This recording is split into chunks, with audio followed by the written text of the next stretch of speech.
Today I'm going to talk about parametric cones or witness cones and how to use them, and maybe whether you need to even use them or not. Stay tuned.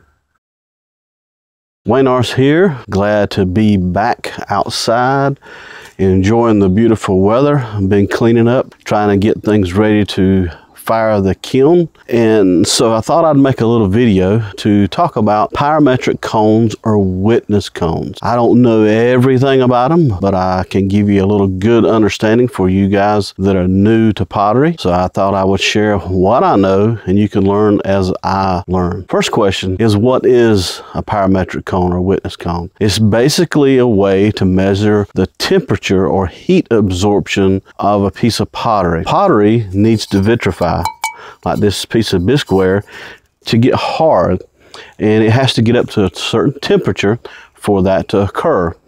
So you're going to have to bisque fire, or you may do single fire, but if you do bisque fire and then you do glaze fire, each one goes to a different temperature, and parametric cones are used to determine whether or not you have reached that temperature. Now, depending on your kiln, do you need it? If you have a computerized kiln, or maybe you go to an art center or use someone else's kiln that is computerized, it may not need cones. It can compute, the computer will determine whether or not the temperature has reached the absorption rate or not.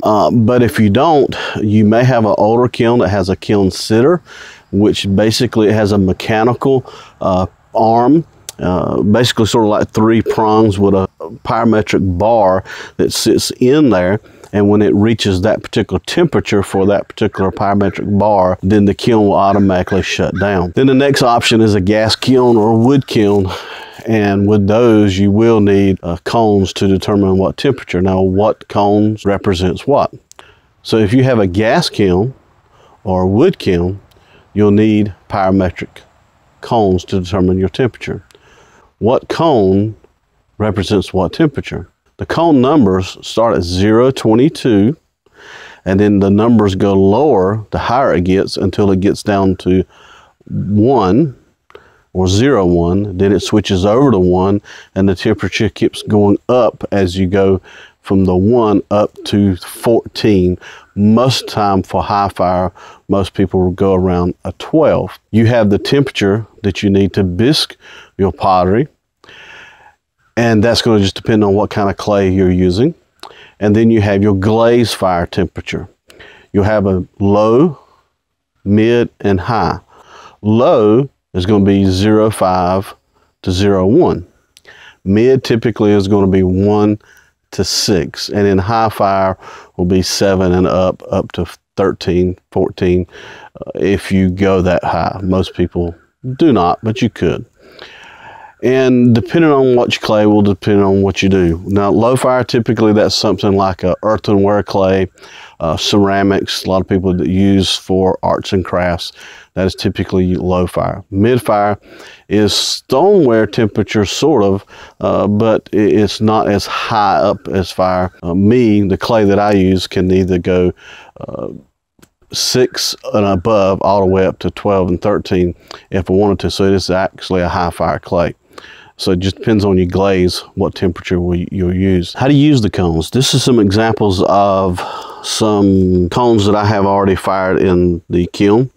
And this is from a glaze firing. What you will do is, the way I do it anyways, is the first cone here is my high, one cone above. So this is cone 7. Because I go to cone 6, and then this one is cone 6, 5, and 4. So what this allows me to do is to know as I'm reaching my temperature.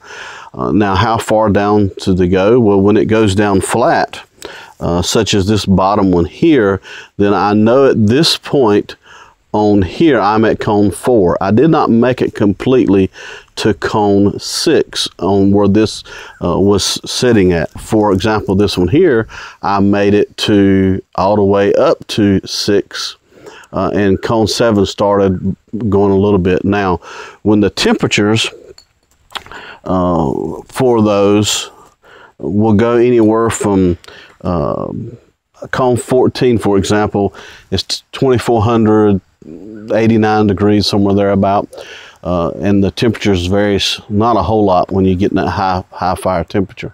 It's not just the temperature, it's also the heat absorption. For a cone to fall, it means that we must be at that temperature for that cone for normally around 20 minutes and stay at that temperature for it to for it to go down, should I say. So now what I do, I use small cones, as you can see, that I just put in clay, and they do just fine. A lot of times I'll put little holes in them, like this one here. This was in a bisque kiln, and I got little holes in it that helps it dry out a little bit quicker and keeps it from exploding. You have cones that are larger that you can actually stand alone cones. You've got cone stands that you could put them in. So there's different things that you can get. So just go to your supplier and look at it and determine, you know, what you want to use if you need to use them. If you're using electric kiln at our Arts and Crafts Center, then they're going to have what you need. If you got your own kiln, most people now are going to electronic kiln, so you may not need any cones.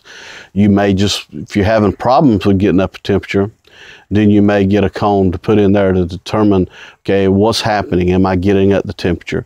Is something wrong? Because sometimes it could be that the heat element could be broken and damaged and not getting up to temperature. Just depends on what you're using. So I hope that helps a little bit, gives you a little basic understandings of what cones are, how to use them, whether or not you need to use them or not. If you like this video, give us a thumbs up, leave comments below, share anything that I may have missed with other people down below, or ask questions. And if you like this video and want to see more videos, subscribe to my channel, and we'll see you next time.